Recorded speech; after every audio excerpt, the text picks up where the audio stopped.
वंदे मातरम। सर्व के शब्द रूपों की सिद्धि हो रही थी। चतुर्थी विभक्ति तक के सभी शब्दों की सिद्धि हो चुकी है और पंचमी विभक्ति को आज हम सिद्ध करेंगे और प्रयास रहेगा कि आज इस प्रकरण को समाप्त कर दिया जाए, अर्थात संपूर्ण पंचमी, षष्ठी और सप्तमी विभक्ति सिद्ध कर दी जाए। तो आरंभ से ही देखिएगा और इसके लिए प्लेलिस्ट ऐड कर दी जाएगी। जिन्होंने शुरू से नहीं देखे हैं, जिनकी समझ में नहीं आए हैं, वो प्लेलिस्ट से शुरू से देखें, क्योंकि कुछ सूत्र ऐसे हैं जो यहाँ डिटेल में नहीं बताए जाएंगे उनको, क्योंकि मैं पहले ही बहुत विस्तार से अच्छे से समझा चुकी हूँ। और जब तक सूत्र आपको समझ में नहीं आएंगे, ये क्यों लगा रहे हैं, ये सूत्र क्यों हो रहा है, ऐसे कैसे चेंज हो रहा है, ये चीज़ें आपकी समझ में नहीं आएंगी। इसलिए प्लेलिस्ट को देखिएगा। किसी भी टॉपिक को जब आप पढ़ते हो तो शुरू से पढ़ो, और यदि बीच में से देख रहे हो तो प्लेलिस्ट को सीन करिए। तो पंचमी विभक्ति को आरंभ कर लेते हैं। पंचमी विभक्ति के लिए हम एक सूत्र ले रहे हैं, असि ई यो स्मात् स्मनौ, यानी कि जो सुऔ जस अमोट षष्टाभ्याम विष्टेभ्याम भ्यस असिभ्याम भ्यस अस ओस आम, ये जो 21 प्रत्यय हमें मिल रहे हैं एक वचन से लेके प्रथमा के एक वचन से लेके सप्तमी के बहुवचन तक, उनमें से जो पंचमी का एक वचन का प्रत्यय मिलेगा वो मिलेगा असि, और सप्तमी के एक वचन का जो मिलेगा वो मिलेगा ई। तो सूत्र कह रहा है असि और ई यो, अर्थात इन दोनों को क्रमशः स्मात् स्मनौ, स्मात् और स्मिन ये दो आदेश हो जाते हैं। असि को स्मात् आदेश हो जाएगा और ई को स्मिन आदेश हो जाएगा। बस यही मैंने यहाँ पर लिखा हुआ है क्रम से, जो कि यहाँ पर समझा चुके हैं। अब सर्व शब्द का पंचमी का एक वचन लेते हैं, जो बनेगा सर्वस्मात्। मूल शब्द सर्व ले लिया, अर्थवत धातुर प्रत्यय प्रातिपदिकम, ये बाद में लगेगा, पहले लगेगा सर्वादीनी सर्वनामानी। इस सूत्र से सर्वनाम संज्ञा की सर्वनाम संज्ञा की तरह ही प्रयुक्त होते हैं। अतः अर्थवत धातु प्रत्यय प्रातिपदिकम सूत्र से प्रातिपदिक संज्ञा कर दी। प्रातिपदिक संज्ञा होने पर हमें मिल गए यहाँ पर स्वजस से 21 प्रत्यय। इस सूत्र से जो 21 प्रत्यय लगे उनमें कौन सा लगाना है, तो पंचमी विभक्ति एक वचन की विवक्षा में द्वैकयोर द्विवचनी एक वचन, इस सूत्र से हमने असि का आगम कर लिया। तो सर्व असि ये स्थिति हो गई पंचमी एक वचन में। अब असि वही सूत्र जो अभी ऊपर समझाया है, असि ई यो स्मात् स्मनौ, तो असि को स्मात् आदेश कर देंगे। तो इस स्थिति में असि ई यो स्मात् स्मनौ सूत्र से असि को स्मात् आदेश होकर सर्वस्मात् ये रूप सिद्ध हो गया। अब लेते हैं पंचमी विभक्ति का द्विवचन, जो तृतीया के द्विवचन की भांति ही है। तृतीया, चतुर्थी और पंचमी तीनों का द्विवचन एक जैसा होता है सभी में, पहले भी बता चुकी हूँ, उसको फिर से देख लीजिए। वही एक सूत्र का ध्यान रखना है, सुपिच। सुपिच च किसी सूत्र में जब लग जाता है तो समझ लीजिए कि और इस सूत्र से भी आप दीर्घ कर सकते हो। यहाँ पे दीर्घ का करने का है, जैसे अक्सवर्ण दीर्घ से दीर्घ करते हो, लेकिन और सुपि यानी कि सुपिच और सुपि और सुप प्रत्यय परे होने पर भी वो कहते हैं ना कि अ के बाद आ आए, यानी अ के बाद सवर्ण अक आता है तो दीर्घ हो जाता है। सुपिच और सुप प्रत्याहार से शुरू होने सुप प्रत्यय परे में आने पर भी, यानी सुप प्रत्यय का कोई ऐसा प्रत्यय परे में आ जाए जिसकी की शुरुआत य आदि वर्ण से हो रही हो, यानी कि जिसके शुरू में या प्रत्याहार के वर्ण हो। सुप का कोई ऐसा प्रत्यय परे में आ जाए अ अंग से परे, यानी अ अंत वाले शब्द या सर्वनाम से परे कोई ऐसा सुप का प्रत्यय आ जाए जिसके कि आदौ य, जिसके कि शुरू में यह प्रत्याहार का कोई वर्ण हो। तो यह प्रत्याहार में कौन कौन से आ जाते हैं, यवरल, सारे अंतस्थ व्यंजन, अमंगणनम, सारे अनुनासिक वर्ण और झ भ। तो इन में से किसी का भी शुरू में आना यदि हो जाता है सुप के किसी प्रत्यय में, तो उससे पहले जो अत आया है, यानी कि जो अ है, अर्थात पूर्व पद का जो अंतिम अ है, उसको दीर्घ आदेश हो जाएगा। तो मूल शब्द सर्व ले लिया, सर्वादीनी सर्वनामानी से सर्वनाम संज्ञा, अर्थवत धातु प्रत्यय लगा जिससे कि स्वौजस का आगम हुआ। द्वैक और द्विवचनी एक वचने से पंचमी विभक्ति द्विवचन की विवक्षा में भ्याम का आगम हो गया। भ्याम का आगम होने के बाद स्थिति क्या हो गई? सर्वभ्याम। अब सुपिच सूत्र कह रहा है कि सुप प्रत्यय का आना चाहिए। पहली बात तो सु औजस अमौट सस्काई इनमें से ही कोई प्रत्यय होना चाहिए। दूसरी शर्त उसके शुरू में कोई सुप वर्ण होना चाहिए, उसके शुरू में कोई य प्रत्याहार का वर्ण होना चाहिए, य प्रत्याहार का वर्ण। तो य प्रत्याहार के वर्ण में भ आ रहा है, तो यह भ्याम जो शुरू हो रहा है वो भ से हो रहा है। तो इस वजह से, क्योंकि भ है भ्याम के शुरू में, और ये जो भ्याम है, ये जो पूरा जो प्रत्यय है वो सुप का है, यानी सुऔजस अमोट शश में से आया है। तो इससे पहले जो आ रहा है, यानी भ से पूर्व जो अ है वो दीर्घ आ में बदल जाएगा। तो सर्वाभ्याम ये रूप सिद्ध हो गया। अब लेते हैं पंचमी विभक्ति का बहुवचन जो कि सर्वेभ्य है। बहुवचने झल्लेत नया सूत्र नहीं है, पहले भी बताए जा चुके हैं और राम के में तो सभी आ ही चुके हैं, क्योंकि सर्व की सिद्धि लगभग कुछ शब्दों को छोड़ करके राम की तरह ही होती है। बहुवचने झल्लेत ये सूत्र की जरूरत पड़ेगी, तो इसे ध्यान रखिएगा। जलादौ बहुवचने सुपे अतो अंगस्यै आई या यानी कि एकार। तो सूत्र कह रहा है कि बहुवचन में यानी कि सुप का कोई प्रत्यय होना चाहिए जो कि बहुवचन का हो।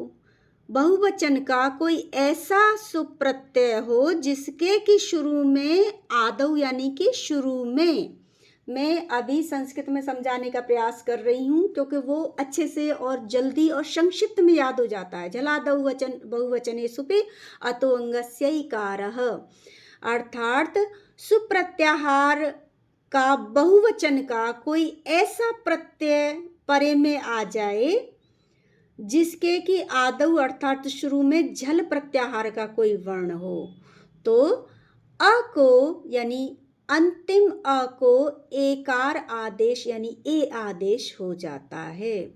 या ऐसे ऐसे समझ लीजिए कि अ अंत से परे, यानी कि अ अंत वाले शब्द से परे, जैसे सर्व क्या है, जिस उसके अंत में व में अंत्य अ है, तो अ अंत से परे सुप प्रत्यय आने चाहिए, यानी सुऔजस का ही कोई प्रत्यय होना चाहिए, और वो ऐसा हो कि पहली शर्त वो बहुवचन का हो, बहुवचन के साथ ही उसके शुरू में झल वर्ण आ रहा हो, यानी झल प्रत्याहार का कोई वर्ण आ रहा हो, तो जिस अ के बाद वो आया है उस अ को ए आदेश हो जाएगा।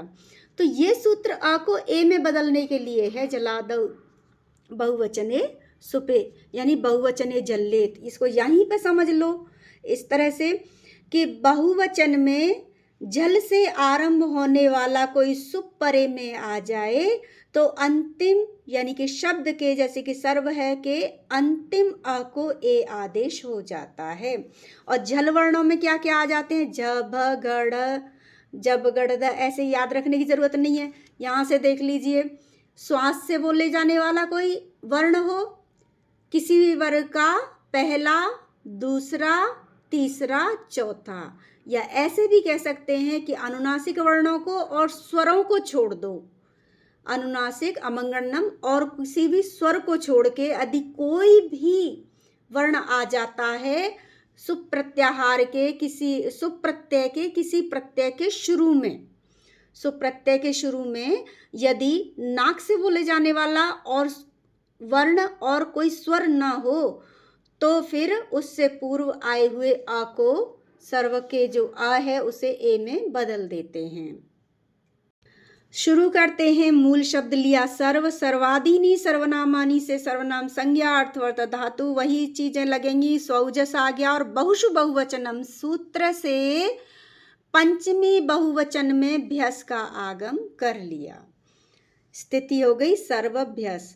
अब ये जो भ्यस में आगे आ रहा है भ, जो कि ना तो कोई अनुनासिक वर्ण है ना ही ये स्वर है, तो ये अनुनासिक वर्ण और स्वर यदि नहीं है तो यह झल वर्ण के अंतर्गत आ ही रहा है, समझ लो। और बहुवचन है झल्ले, साथ ही ये बहुवचन का भी है भ्यस, तो अस्यभ्याम भ्यस पंचमी का है और ये चतुर्थी का भी हो सकता है। तो इस तरह से बहुवचन झल्लेत सूत्र से हम जो सर्व का अ है, क्योंकि बहुवचन का झल से शुरू होने वाला प्रत्यय परे में आ रहा है, इसलिए सर्व के अंत्य अ को ए में बदल देंगे। सर्वेभ्यस हो गया और स को कर देंगे ऋतु विसर्ग, सर्वेभ्य सिद्ध हो गया। पंचमी व्यक्ति समाप्त हो गई। षष्ठी व्यक्ति पर आ जाइए। षष्ठी व्यक्ति का सर्व का एक वचन का रूप बनेगा सर्वस्य।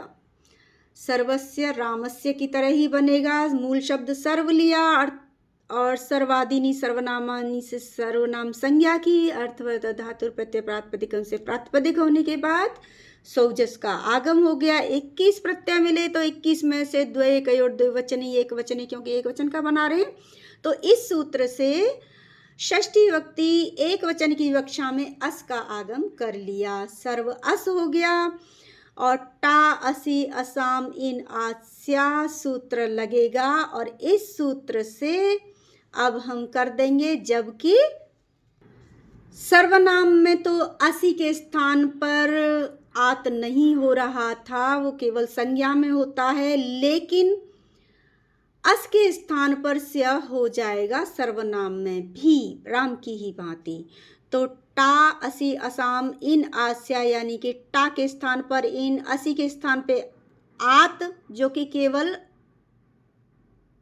शब्दों में होता है, संज्ञाओं में, संज्ञा शब्दों में होता है, सर्वनाम शब्दों में नहीं होता है, ध्यान रखिएगा। किंतु अस को स्य आदेश हो जाता है। तो यहाँ अस आया है, उसको स्य आदेश किया तो सर्वस्य, ये शब्द सिद्ध हो गया। अब करते हैं षष्ठी विभक्ति सर्व की द्विवचन की सिद्धि, वो बनेगा सर्वयो। सर्वयो यानी मूल शब्द ले लिया सर्व, सर्वादीनी सर्वनामानी, फिर अर्थवत धातुर प्रत्यय प्रातिपदिकम सूत्र लगा दिया तो सौजस मिले। द्वैकय और द्विवचन एक वचनी सूत्र से द्विवचन की षष्ठी द्विवचन की विवक्षा में ओस का आगम कर लिया, सर्व ओस ये स्थिति हो गई। ओसी च सूत्र कह रहा है। अब देखिए यहाँ समझ रहे हो ना, च लगा है। ऊपर कह रहे थे बहुवचने झल्ले, तो बहुवचन का सुप्रत्यय परे होने पर झल वर्ण से आरंभ होने वाले प्रत्यय के होने से पूर्व आ को ए आदेश हो जाता है। ओसी च, और ओस परे होने पर भी, च यानी और ओस परे होने पर भी पूर्व पद के अंतिम अ को ए आदेश हो जाता है। ओस परे अतो अंगस्य इकार, अर्थात अंत्य अत को एकार आदेश हो जाएगा। तो ओस परे में है सर्व ओस, तो इससे पूर्व जो आ है उसको ए आदेश हो गया, तो सर्व के स्थान पे अब हो गया ये सर्वे, और सर्वे ओस हो गया। स को ऋतु विसर्ग कर दो तो सर्वे ओ हो गया। इसके अतिरिक्त ए के बाद ओ आया है तो संधियां सिखाई थी आपको अयादि संधि के अंतर्गत। एच को क्रमशः एचो अय बा या वह आदेश हो जाएगा, यानी ए को अय, ओ को अव, आई को आय और औ को आव आदेश होता है। तो भिन्न यदि पूर्व में एच आ जाता है तो पूर्व में यहाँ पर एच यानी ए आ गया है, क्योंकि पूर्व में ए आई ओ औ नहीं आने चाहिए। यदि आते हैं तो ए को अय, ओ को अव और आई को आय और औ को आव आदेश हो जाएगा। तो अब ए को अय कर देंगे तो सर्वय, ए तो हट गया, अय हो गया, सर्वय ओस, तो सर्वयोस हो गया। सर्वयोस, स को विसर्ग किया तो क्या हो गया सर्वयो। अब स तो बोलना ही नहीं है, विसर्ग है, तो ये सर्वयो सिद्ध हो गया। अब ये जो सर्वयो सिद्ध किया था वही सप्तमी का भी द्विवचन सर्वयो ही होगा। अब आ जाते हैं षष्ठी व्यक्ति के बहुवचन पे। बहुवचन क्या है? सर्वेशाम। मूल शब्द सर्व लिया, सर्वादीनी सर्वनामानी अर्थवत धातु स्वौजस और बहुशु बहुवचनम से आम का आगम हो गया। सर्व आम स्थिति हो गई। आम ही सर्वनाम न सुट। ये कह रहा है कि आम प्रत्यय परे रहने पर सर्वनाम शब्द को सुट, यानी सर्वनाम के बाद, सर्वनाम शब्द के बाद एक्चुअली सर्वनाम को नहीं होगा, वो आम को सुटागम होगा, यानी कि स जो लगेगा वो आम के आगे लगेगा, जिससे कि वो साम बन जाएगा। तो यहाँ पर कह रहे हैं कि सर्वनाम के बाद यदि आम आता है, ये आम आता है, तो उसे सुट का आगम हो जाएगा। स्थिति क्या हो गई? सर्व सुट आम। अब आपको पता हो तो ऋस्व नद्यापो इत्यादि में हमने नुट का आगम किया था। नुट का जब आगम करते हैं तो क्या शेष रहता है? उट का लोप हो जाता है और केवल न शेष रहता है। ऐसा हमारे आदेशों में, हमारे उपदेशों में ऋषियों ने पहले से ही इनको प्रतिबंधित कर दिया है कि सुट में से केवल स रहेगा, नुट में से केवल न शेष रहेगा। तो सुट में से केवल स को शेष रखिए। तो सुट का आगम किससे हुआ था? आम ही सर्वनाम न सुट। इस सूत्र से सुट का आगम करेंगे आम को। अब ये हो गया सर्व सुट आम। सुट में से उट का लोप, स शेष रहा तो सर्व स आम हो गया ये। ठीक है, तो इसको ऐसे लिखेंगे अब हम सर्वसाम। तो अब बहुवचने झल्लेत सूत्र से क्या होगा? क्योंकि अब ये साम हो गया ना, तो झल वर्ण से शुरू होने वाला सुप्रत्यय परे होने पर पूर्व के अ को ए आदेश हो जाता है बहुवचन में। केवल बहुवचन में ही होता है, यानी बहुवचन में झल वर्ण से शुरू होने वाला सुप परे होने पर अंतिम अ को ए आदेश हो जाता है। जल एत आदेश हो जाएगा। जल में क्या आते हैं? किसी वर्ग का पहला, दूसरा, तीसरा, चौथा और स, या फिर ये भी कह सकते हैं ना कोई स्वर हो ना ही कोई अनुनासिक वर्ण हो, तो वो भी बाकी शेष जो बचते हैं वो सभी जल के अंतर्गत आ जाते हैं। वैसे तो ये आम था, लेकिन इसको स आदेश हो गया था तो ये साम हो गया। अब ये बहुवचन से शुरू होने वाला झल वर्ण से शुरू होने वाला बहुवचन का प्रत्यय बन गया साम। आम से अब ये साम हो गया, यानी कि इसके आगे अब झल वर्ण आ गया। तो झल वर्ण से शुरू होने वाला सुप परे होने पर पूर्व के जो अ है उसको, यानी अंतिम शब्द के अंतिम अ को ए आदेश कर देंगे। तो ये हो गया सर्व ए साम, सर्वेशाम हो गया। आदेश प्रत्ययो सूत्र से क्या करते हैं? जिसे आदेश हुआ है, जिसे जैसे नुट का आदेश हुआ है या सुट का आदेश हुआ है, तो जो प्रत्यय के शुरू में जिसे जो आदेश हुआ है उस स को श आदेश कर देंगे। या ऐसे भी इसे समझ सकते हैं कि अपद में, अपद का तात्पर्य है कि प्रत्यय में, प्रत्यय है वो पद नहीं है, तो प्रत्यय में स को श आदेश हो जाता है। प्रत्यय में अर्थात अपद में, जो कि पूरा पद अभी बना नहीं है, क्योंकि पद तो सर्व है, ठीक है, ये बना नहीं है, सर्वेशाम बनेगा। अब ये सर्वेशाम है, अभी ये पद नहीं बना है और ये क्या है? प्रत्यय है साम। तो पद बनाने से पूर्व जो प्रत्यय है उसको स को श आदेश कर देंगे। तो इस तरह से सर्वेशाम सिद्ध हो जाएगा। हालांकि उसकी शर्त ये भी है कि ऐसे हर कहीं नहीं करेंगे स को श। यदि किसी प्रत्यय के शुरू में स आ रहा है तो उसे श आदेश कर रहे हैं, लेकिन शर्त ये है कि उससे पूर्व इण वर्ण होना चाहिए। तो इण में कौन कौन से आ जाते हैं? ई उ री ल ए ऐ ओ औ ऐ हयवर, बस फिर ल, हाँ हयवर और ल आ रहे हैं। तो लण का जो ण है वहाँ तक और अ को छोड़ दीजिए तो सभी स्वर आ रहे हैं और सभी अंतस्थ आ रहे हैं। तो किसी भी स्वर के बाद, अ को छोड़कर किसी भी स्वर के बाद यदि स आ रहा है किसी प्रत्यय के शुरू में, तो फिर उस स को श में बदल देते हैं।